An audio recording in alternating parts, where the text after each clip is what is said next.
Namaste and welcome to all our distinguished guests. It's wonderful to have you here. I'm Sandy Graham, co-director of VASA and a member of the Vedic Friends Association. It's an honor today to host this event, Dharma Dialogues. This is our second in a series, which we will be doing the first Thursday of every month. And please, I know many of you registered for this, but you didn't subscribe, so you may not have gotten the Zoom link. So please go to vfa-vedicfriends.org and make sure that you're subscribed and you'll be updated once a month. I'd like to open this event, and it's my pleasure to introduce the president of Vedic Friends Association, Benny Tillman, also known as Balabhadra Dasa. He is the first African-American president of VFA and a longtime leader, teacher, and advocate for Vedic culture. He has helped shape Vedic Friends' global mission with enthusiasm and great heart, I must say. Thank you for your leadership on this, Benny. Balabhadra Das is a direct disciple of His Divine Grace A.C. Bhaktivedanta Swami Prabhupada, founder of the International Society for Krishna Consciousness, and is chairman of the board and regional director for ISKCON Suwannee in North Atlanta. Please join me in welcoming Benny Tillman, Balabhadra Das.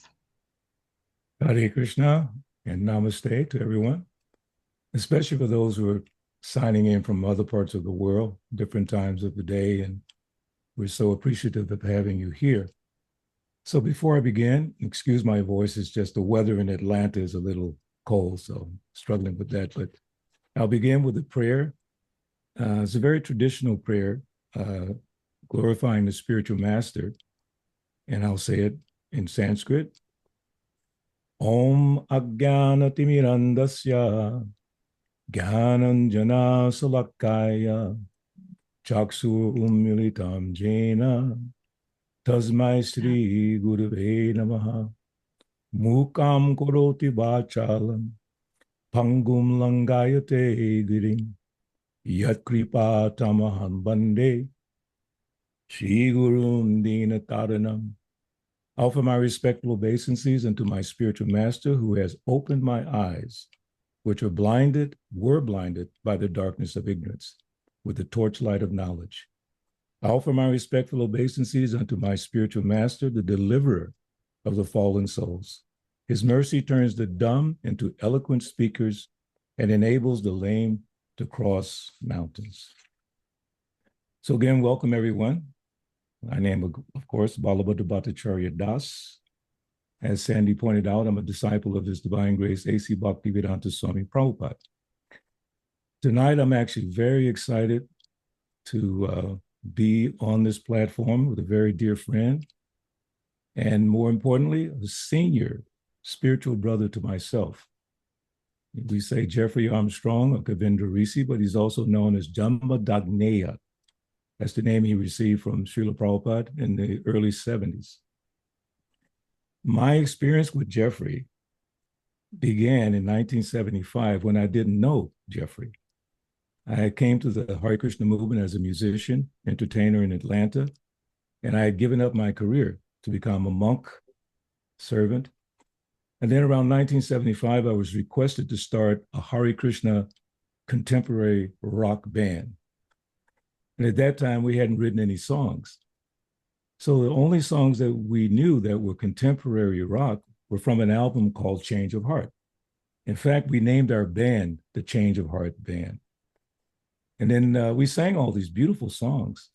And I had never heard of Jeffrey Armstrong, but his name was on the album cover. So a few years later, many years later, probably 45 or so years later, we came in contact with each other. And I told Jeffrey this story, how he inspired me all the way back in 1975 with his writings.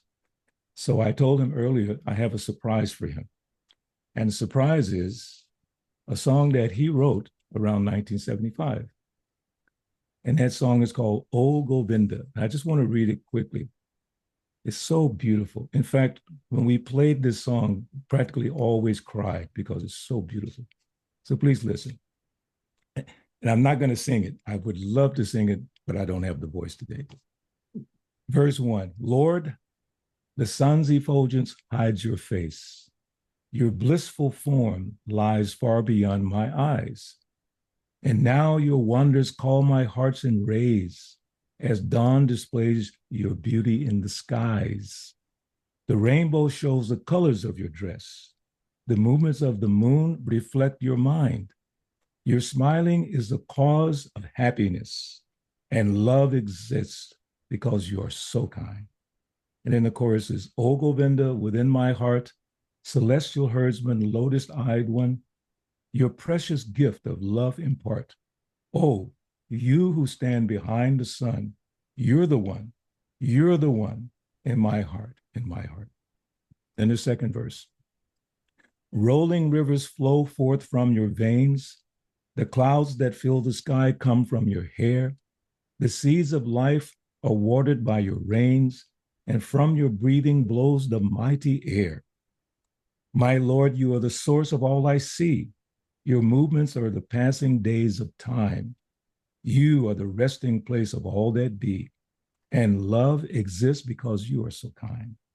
O Govinda within my heart, celestial herdsman, lotus-eyed one, your precious gift of love impart. O you who stand behind the sun, you're the one in my heart, in my heart.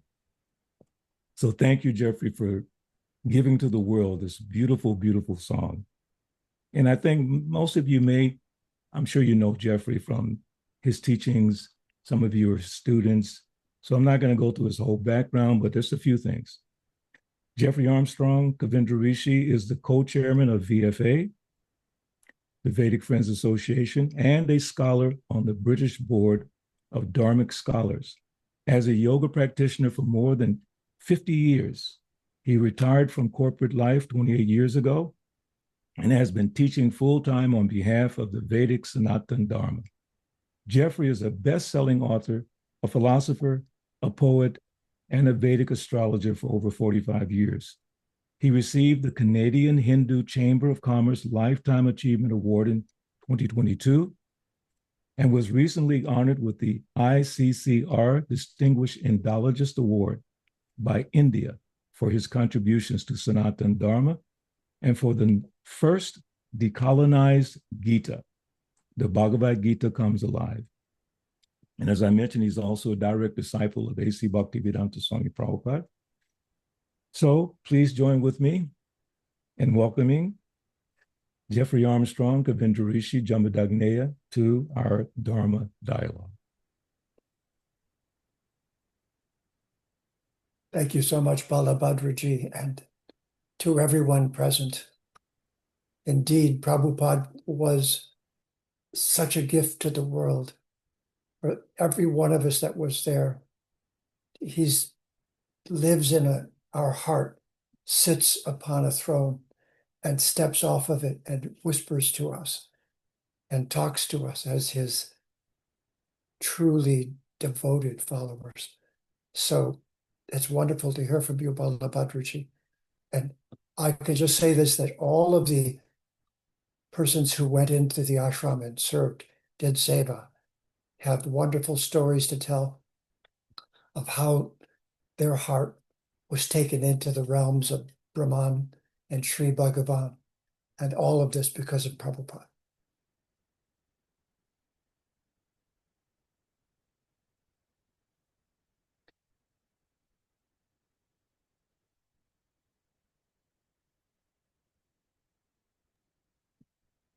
You're muted, Benny. Sorry about that. That's all right.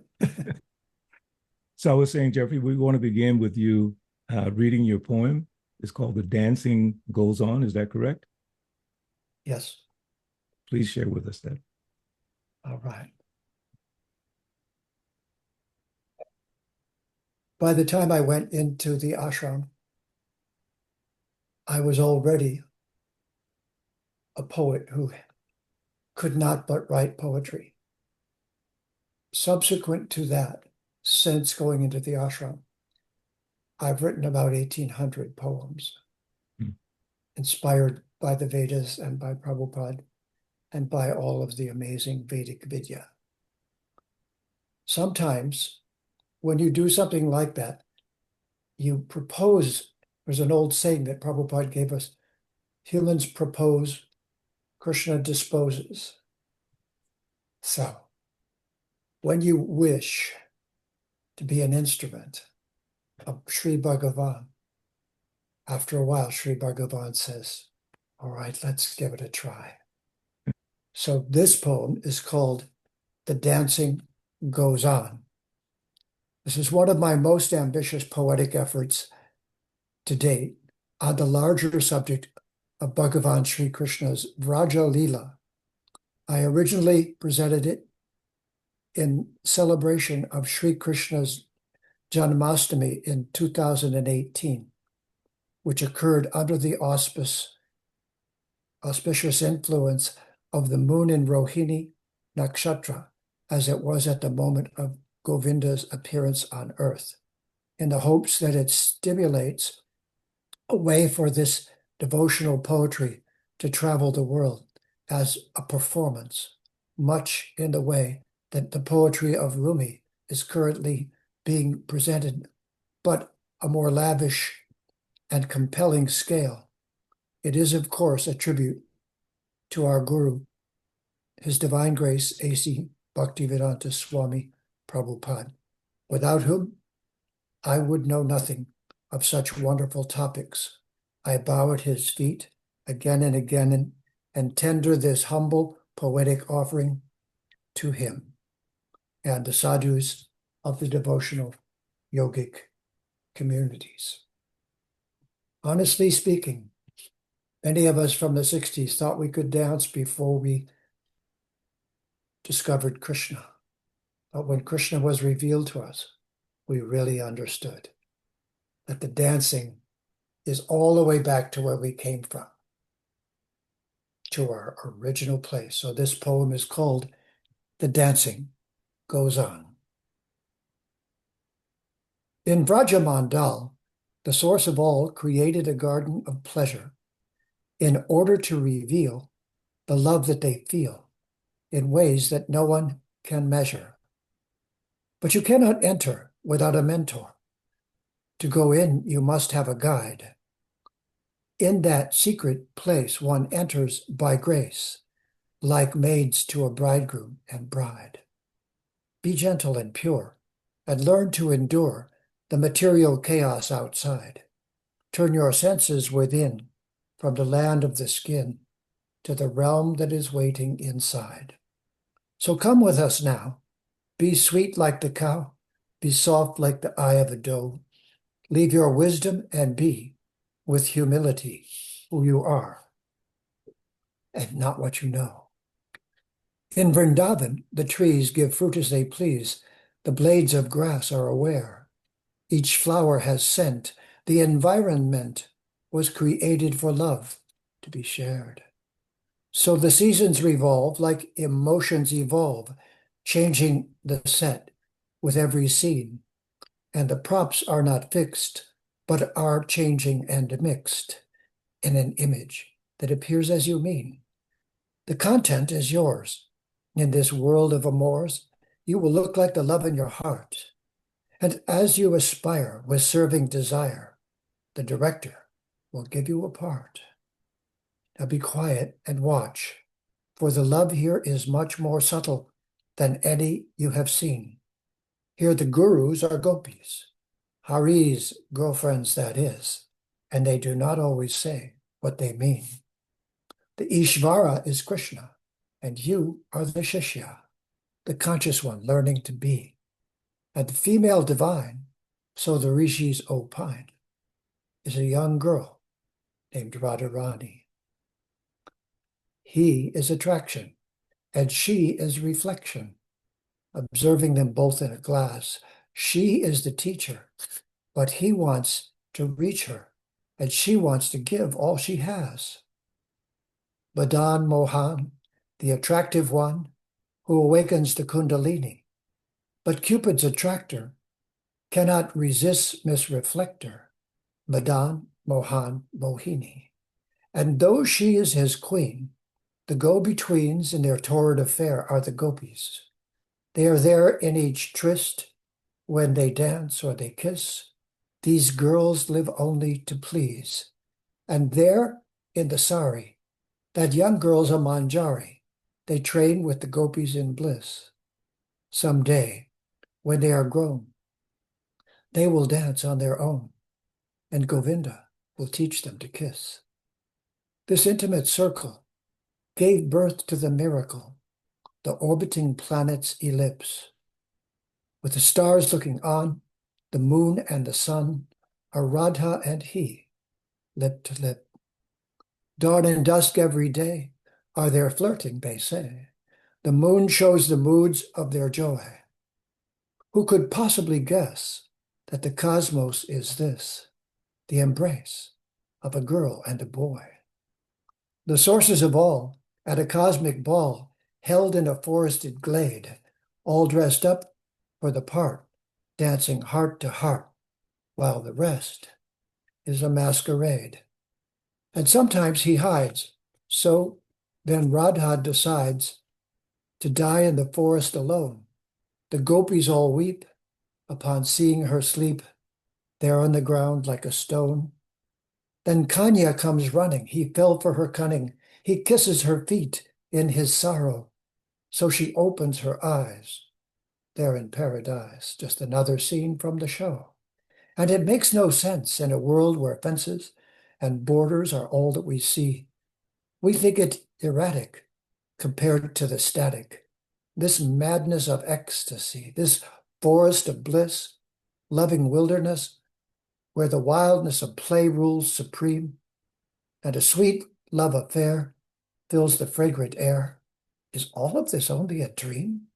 Well, on the way out, that is the doubt of the Atmas who return to rebirth.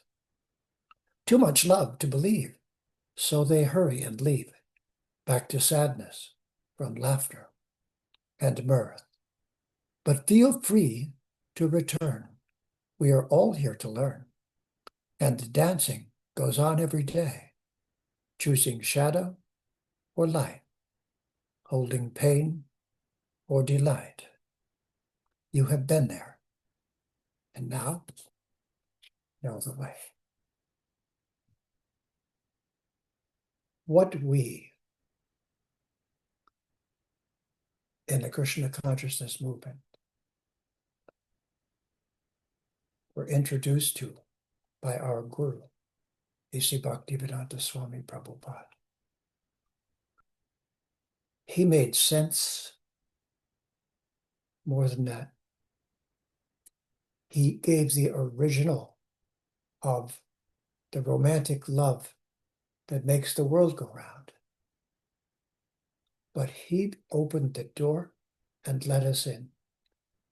We who had no qualification for that, not from this life, we who were already understanding the paradox of this world, but we needed a guru who could take us all the way to the source.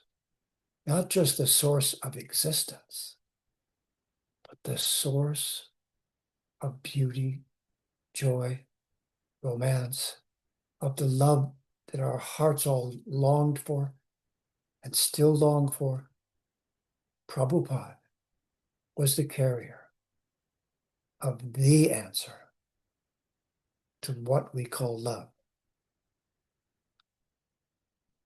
And I, inspired by him, being a poet by nature, wrote poems like this one in his honor, by his grace.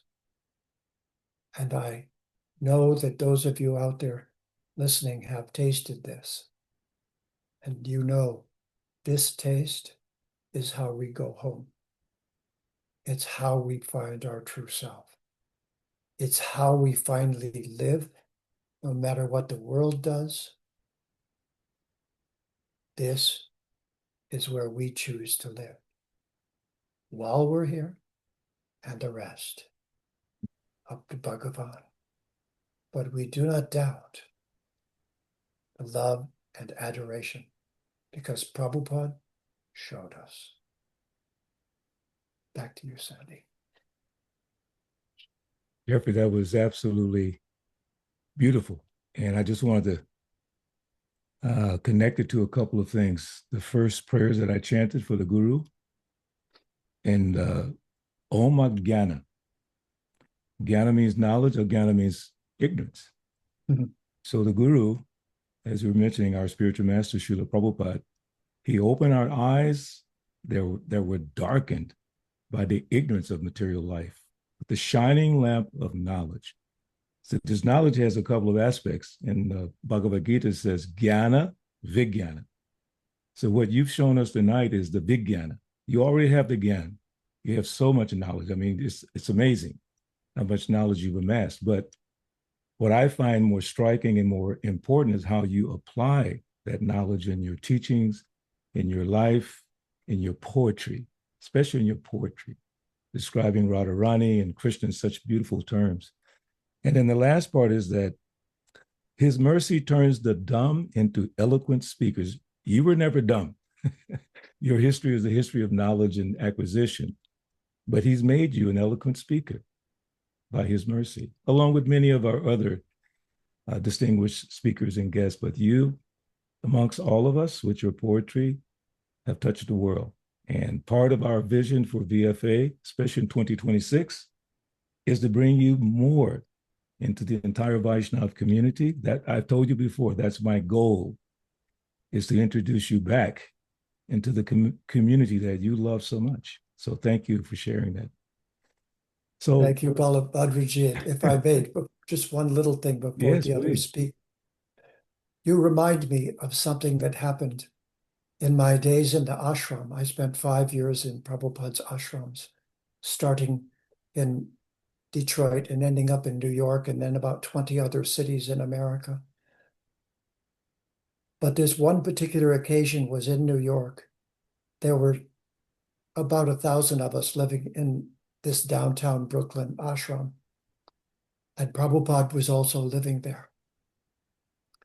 And I had an opportunity to give him something, and I gave him a beautiful deity of Krishna that I had gotten for my grandmother before I even knew about Krishna, because she liked little statues. And I bought her one in Ann Arbor, Michigan, and gave it to her for Christmas, not at all knowing who it was. Hmm. When I finally found out who it was, then I asked her, could she leave it to me in her will? And she did. And it so happened, by Krishna's arrangement, I was able to give that to Srila Prabhupada. He was sitting on a Vyasasana with 1,000 of us in the room. And I gave him this ivory, was a carved elephant tusk. Ivory, Krishna, and there it is. And I gave that to Prabhupada. He was sitting on his Vyasasana. I walked up to him and gave him that. And he had given us a mantra. And I said, Om Kling Krishnaya Govindaya Gopi Janavalabhaya Svaha. And tears shot out of his eyes right onto my face. I was sitting on the floor and he on the Vyasasana with 3 feet between us. And his eyes just squirted tears. And those tears washed over my face and took me where some of you understand, with no coming back and no wanting to. So it's wonderful to be with you today. I'll So hand the it back rest to of that Sandy. story, Jeffrey, you're forgetting to tell the rest of the story. So the deity that I showed you, and as I said, Jeffrey didn't know what it was when he gave it to his grandmother. He had no idea who this was. So apparently it sat on Prabhupada's writing desk. And about 10 years ago, I got a call from a devotee, and I'm sorry to say I don't remember his name at the moment, but he asked to speak to Jeffrey, and Jeffrey knew him from, I think it was the New York temple. And he started speaking, asking Jeffrey how he was, blah, blah, blah. And Jeffrey, he said he had been with Prabhupada when he transitioned. And Jeffrey just casually said, you didn't by any chance see a little ivory carving of Krishna? And he said, oh, yes, it sat on his desk. And he said it had tipped over and it looked like nobody cared about it. So I picked it up and brought it home. And it's sitting in my bureau. Is this it? And of course, it was. And the devotee then mailed it back to us. And so now it sits on Jeffrey's altar. But it's so Wow. interesting that Krishna, even before Jeffrey knew who Krishna was, sort of presented himself. It's kind of like a wake-up call. You're my devotee. Come to the ashram. And Jeff, that was just before he gave it to his grandmother, just before he went into the ashram when he got initiated. So, or he gave it to Prabhupada when he got initiated. So it was quite a story of this Krishna. What do they call it? Benny, you'll know. You hang the kripa when you hang on to the feet of the guru who hangs on to Krishna. I don't know the whole story. You're probably a better Yeah. devotee than I am, but it's such a beautiful story. It's just incredible. Like I said, Jeffrey has imbibed this culture, this philosophy, and pouring it back in practical life experiences. I mean, giving that to your grandmother, you didn't know what it was, she didn't know what it was. That means that Krishna descended into your life. And generally, Prabhupada would say this from a past life. And we're picking up from where we left off. Whatever we do is never lost. It just keeps adding. If you finished up to 20% in the past life and you take up 21%, you keep going. And by Krishna's grace and Prabhupada's grace, you're moving forward and bringing all of us with you on this path. So one thing I'd like to hear from you, because you and I both lived in the ashram, along with Sankirtan Prabhu, who's also here tonight, and of course, Sri Nandanandana, and many others, Duta Karma. My experiences are what they are. I'd like to hear some of your experiences in the ashram, some of the things that really impacted you, maybe some of the lessons you learned and you'd like to share with us tonight.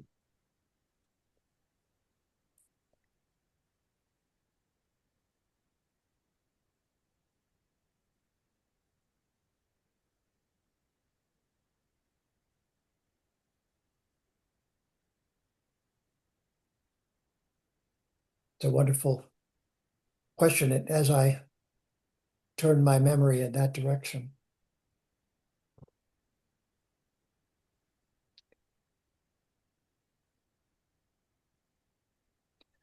I can only say to you that later on, a little after this, quite a bit, something wonderful happened. Michael Cassidy, Mangalananda, who was a guitarist and musician, leader of a band in the rock and roll days, and myself, a compulsive poet, someone who could not help but turn life into poetry or see the poetry in life. And we both came to Prabhupada. And what came from that was that he and I put our heads together and started writing songs. Usually he the melody and I the poetry.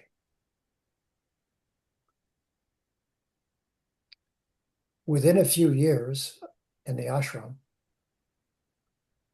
he and I met each other, put our heads together, and with Prabhupada's approval,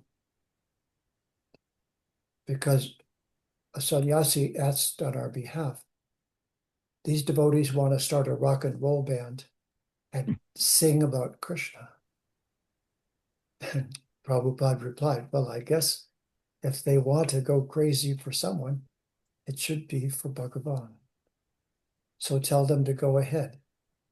Michael Cassidy and I went out and bought 7 school buses put a 7-piece rock and roll band together, and together toured the east coast of the United States for several years. And from that came a genre of music that is still available, and you can ask him or Sandhya Devi, by the way, to be in touch with it. But we got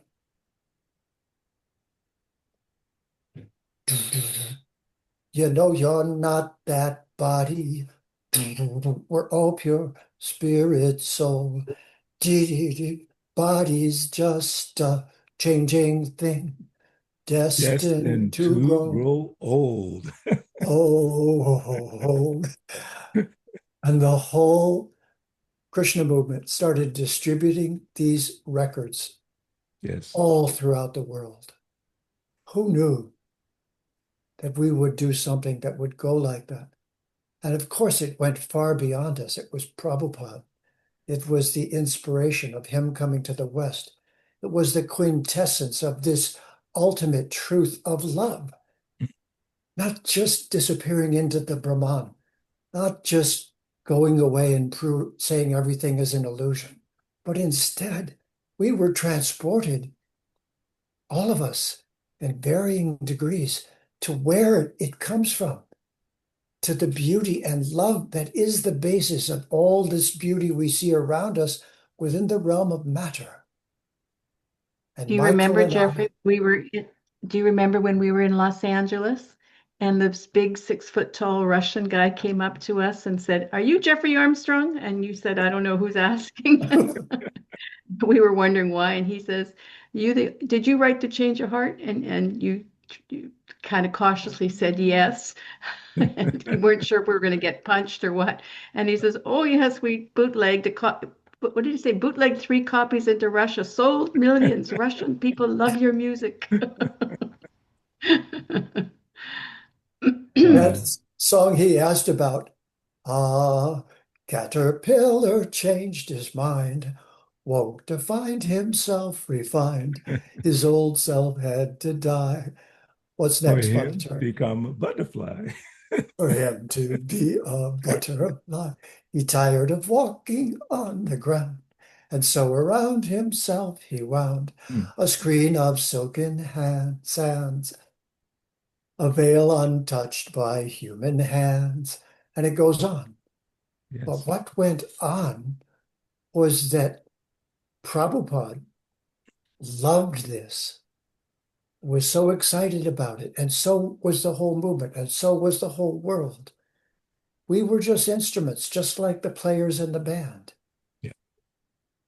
And so this opportunity to share this with you brings it back, reminds me of what it felt like to turn the rock and roll 60s movement into bhakti yoga for your beloved guru, and to tour the eastern seaboard of the United States. No drugs, no hanky-panky, no messing around. 7 school buses, 1 full of rock and roll band equipment, 2 to sleep in, etc. And touring the eastern seaboard, putting on rock operas. Prabhupada did this. We were just the hippies who got a chance to Yes. be in Krishna's service. So when this comes up, our deep, deep understanding of this amazingly hip and amazingly original person Wow. who bridged the realm of Sri Bhagavan, Radha Krishna, with the rock and roll era of the modern world. A.C. Bhaktivedanta Swami Prabhupada. That reminds me when I first heard his voice, because Prabhupada recorded many, many bhajans and kirtans. So again, I came from a music background, singing in the nightclubs in Atlanta. So I was walking by the kitchen one day at the old Atlanta temple. By the way, the rock opera that you're talking about came to Atlanta. So Of course. I was walking by the kitchen. I heard this sing, and I asked this devotee, "Who is that?" And this is what the devotee said: That's Prabhupada, the world's greatest musician. I was like, my God, that's what I was looking for. So he is and will always be our inspiration. But I just want to say to you again, I've been recording music in Krishna consciousness almost 50 years because of you and Mangalananda. You showed us the motif, how we could do it. We didn't know how to do it until we saw Change of Heart. And I sold thousands of Change Your Heart albums, and people loved it. So thank you for that service to the world. It's just beautiful. What So a now wonderful moment this is. It's the reliving of a beautiful gift that we received of seva to perform on behalf of our Guru and Sri Bhagavan. Thank you. So, Thank you. Sandy, do you want to tell the story of Prabhupada's coda, or is Jeffrey going to tell that story? Well, I don't know. We're kind of running out of time, and I do want to hear from the audience. We only have 15 minutes, but I can tell it quickly. Please. Yes, please do. Speaking of deities, I mean, deities, are the image of the divine manifest here. So kind of like having the picture of your sweetheart on the mantle. You look at and think, emotion flows over you. And it's the same thing with the deities. But the woman that makes deities, the students of Jeffrey, Robin Knoll and Paul Knoll, met Jeffrey in Santa Cruz when he was just out of the ashram. They had a restaurant there, and they invited him. They heard him speaking on the street and doing kirtan, and they said, "Come into the restaurant and start teaching." And over the few months, he ended up having 200 and 300 people in this restaurant doing satsang. And inspired by the mantras that Jeffrey was teaching them, Robin started seeing the deities, and she started carving them. And over the years, they've made a business, and they've sold millions. Yeah, there they are. There are millions of these deities around the world.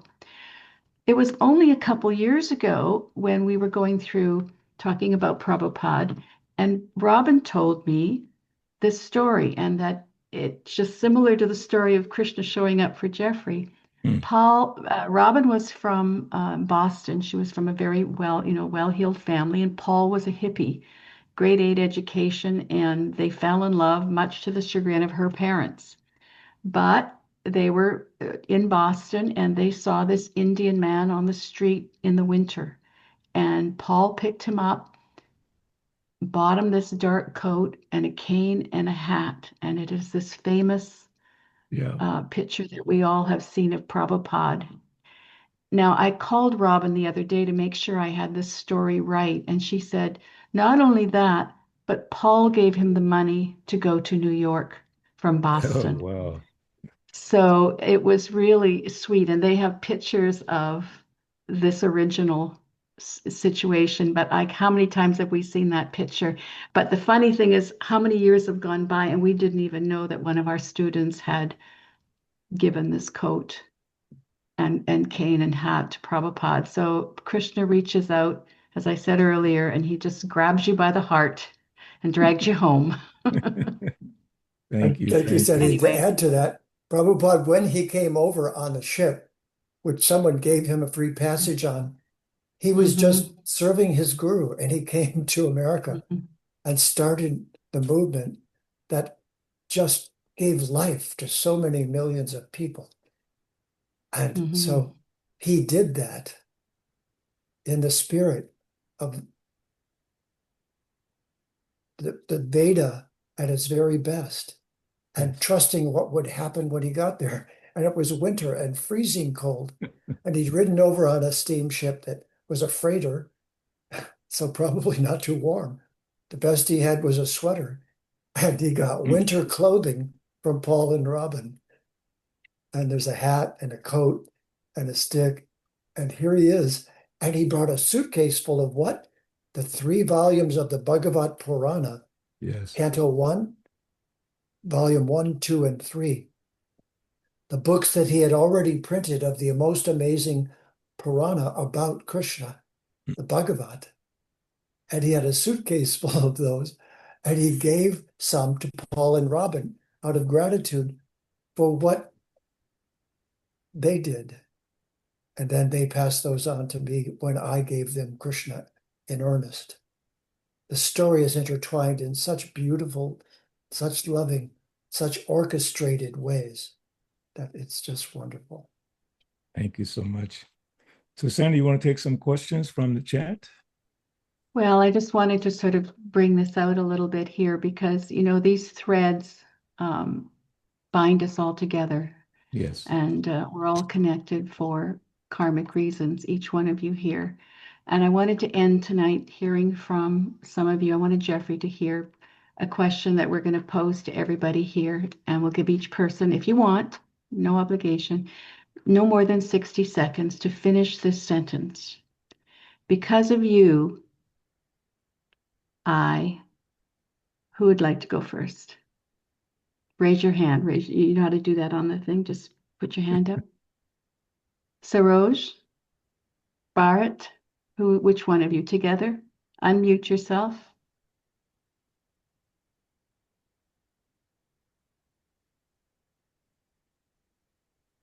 You're not mute, you're unmute. You have to unmute.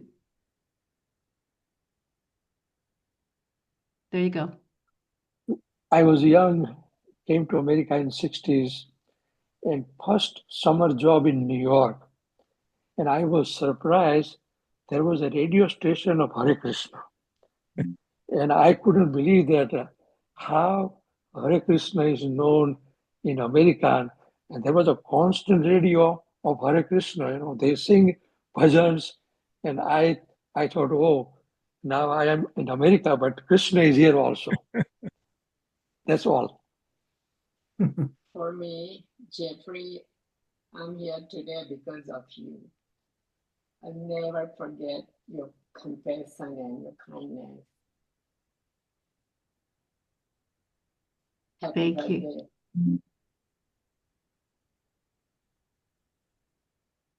It was difficult to hear you, Saroj. You were breaking up. You want me to repeat? Yes. Please. Yes.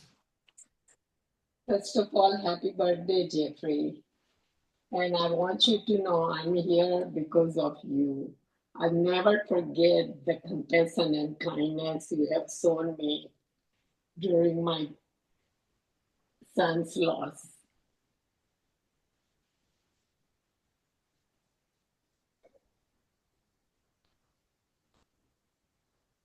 Hare Krishna. Radhe Shyam. Krishna does so much and uses we unlikelies as instruments to do so. What a wonderful, wonderful. I think Balabhadra Prabhu has something.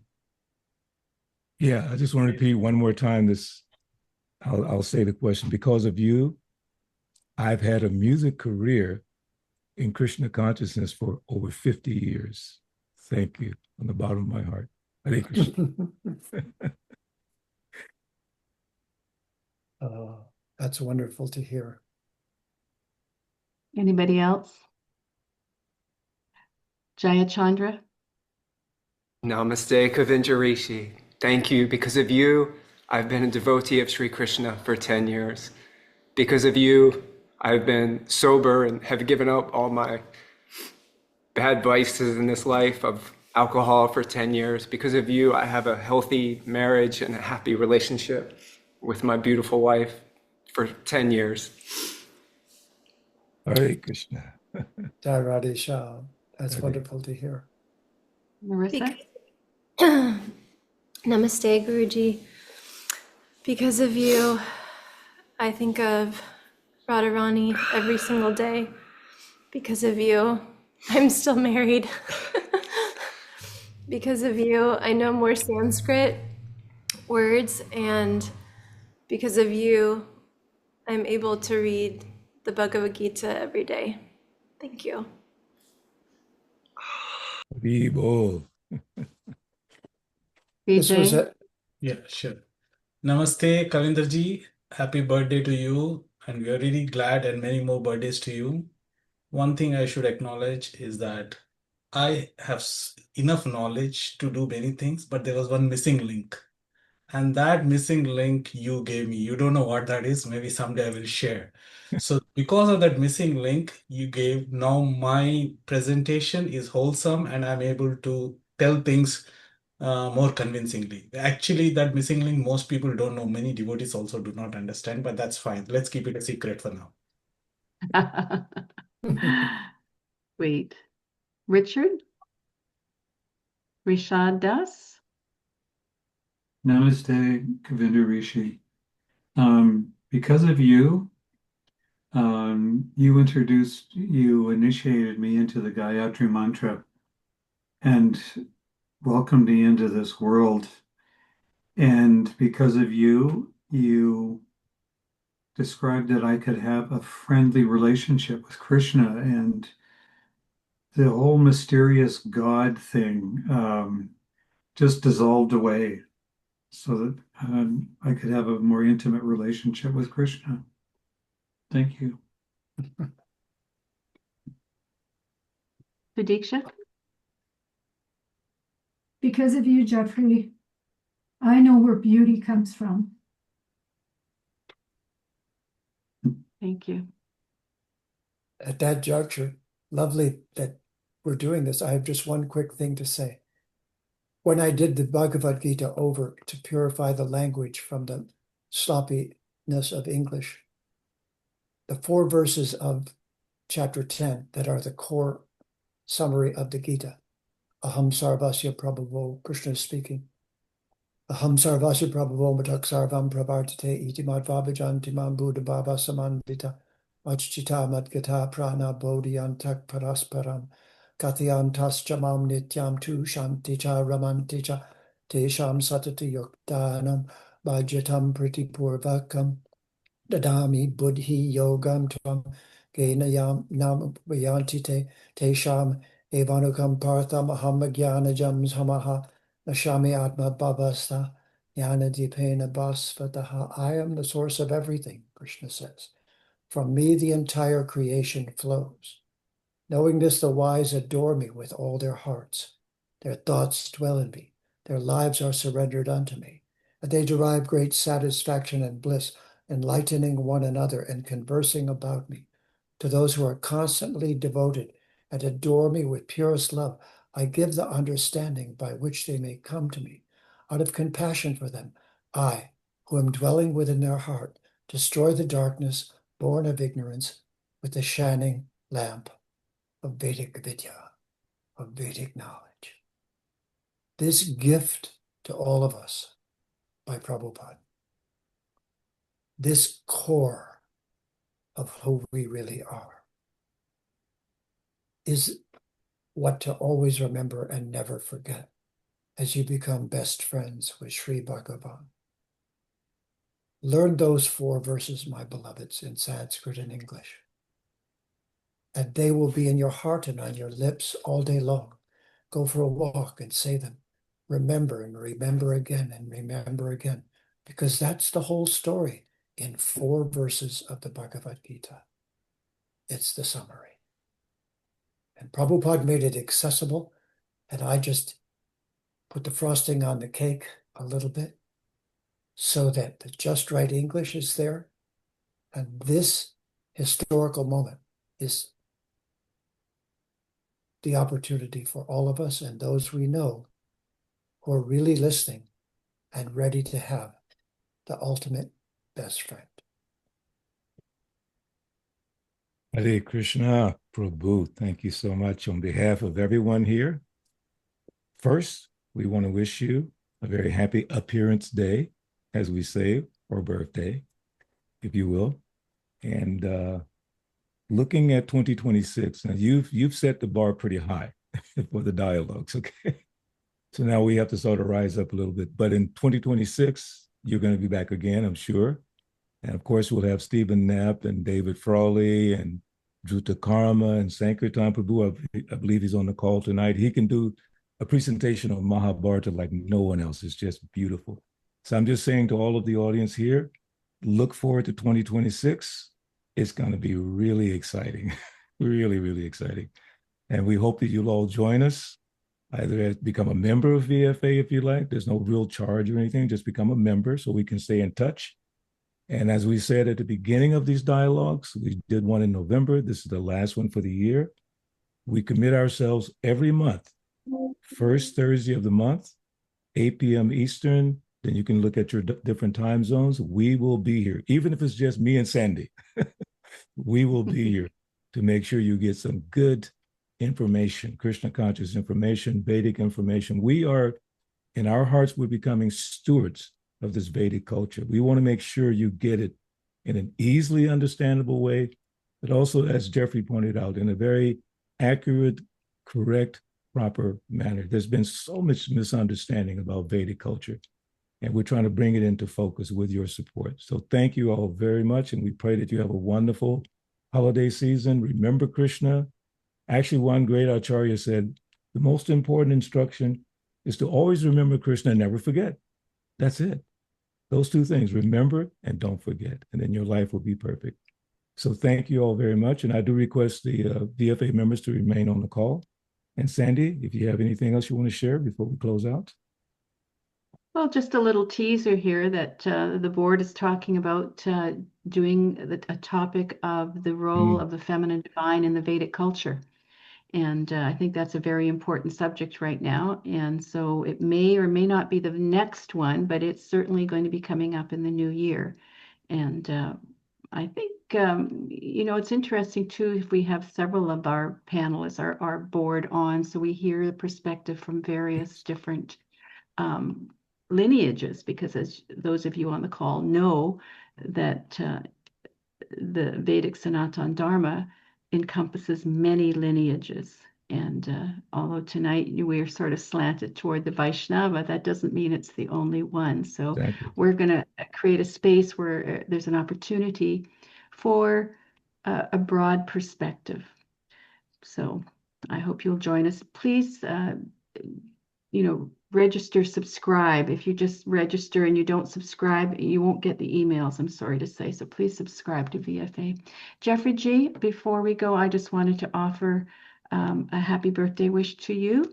You've been my friend, my husband, my mentor, my teacher, my guru for almost 30 years.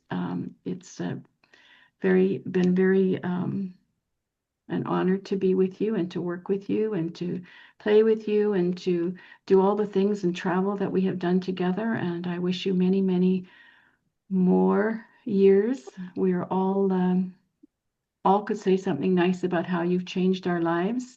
And so many people that you don't even know you've touched their lives you've touched their lives. I just wanted to, like Prabhupada, it goes for years and years and centuries. This wisdom that we've all learned, and you are carrying much better than the rest of us, I must say. So, just changed our lives. So, on behalf of everybody, thank you for being with us today. Balabhadra, thank you so much for your gracious hosting. Everybody, thank you for being with us. We so appreciate your smiling faces. Take back, yeah. And I just have one response to that. The person of the divine sent the divine person to me. Our partnership, we have stood this way together, going on 30 years, and we will continue until we're called back home. This is what Sandhya Devi and I live for, do together, and it is the gift we were given by Srila Prabhupada, and we are indebted in the most beautiful way and do nothing but think about how our personhood can represent the ultimate persons, as our Guru taught us. Thank you. Hare Krishna, Namaste, everyone. Haribol. And Sankirtan Prabhu and Vijay, Jeffrey, Sandy, please remain on the call for a few minutes. Everyone else, have a wonderful evening and a wonderful holiday season. Hare Krishna.